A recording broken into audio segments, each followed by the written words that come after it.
it was not like a 50-50 scenario, because if you see the test series so far, it has not been a really high scoring test series. Shot making has not been really easy, and that's one of the main reasons why getting 280 odd runs in 80 overs, it's quite a difficult target.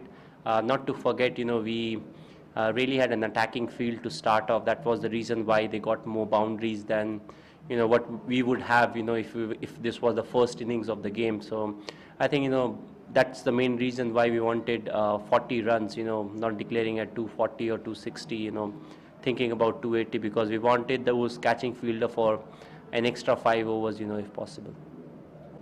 Well, it's a difficult target to achieve, if you are batting for around 80 overs and if you're supposed to get 280 odd runs. Not to forget, the outfield is very slow. So we thought, it's a good enough target, and that was the main reason why we declared. And still, I feel, it was the right decision, because you never know how much rain you may get during the course of the day. So we felt, close to 80 overs would be good enough to get the opposition out.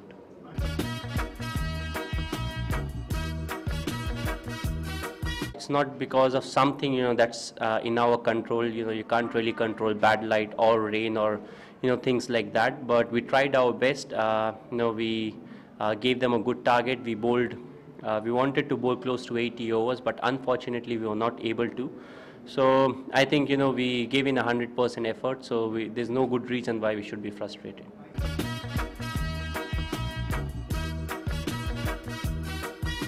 Well, it's all about the team. It's not a personal achievement. I thought the contribution by all the players were really good. Ishant Sharma was brilliant.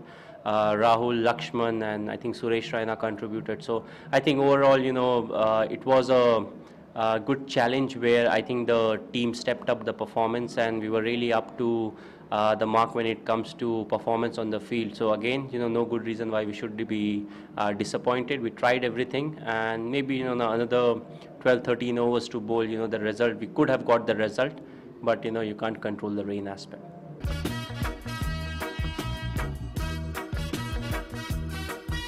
I think right from IPL he's bowling really well.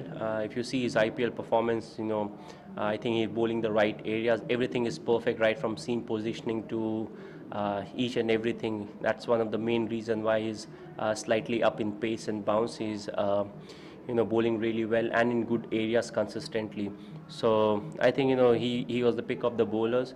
In the absence of Zaheer Khan, he has played a lot of games under Zaheer Khan, which meant Zaheer shared his experience with him, and now he's doing the same with some of the other bowlers. If you're playing with 3 seamers, then he's the one who shares a fair amount of the experience that he has with bowlers like Mithun and even Praveen to some extent.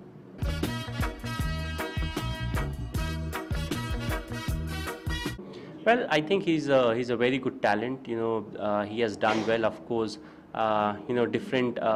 Once you start Test cricket, you'll be tested at different venues, and what's good is how much you are learning out of each and every Test match or Test innings or Test series. So I think he's a good boy when it comes to that aspect. He spends a lot of time when it comes to his cricket, studying about what needs to be done.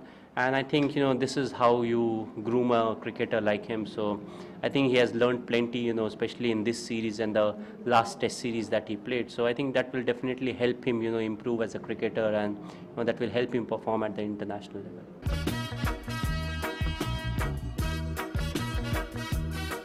I personally had to, after the innings was happened, whenever we got break, you have to interact with the players as to what's happening, and they shouldn't get really bogged down, because that's one thing that's not really in players' control. So given a chance, they would like to perform.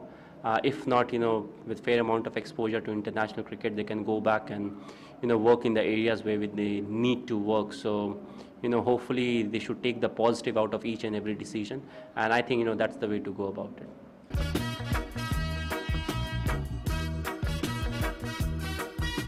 Well, that's not really.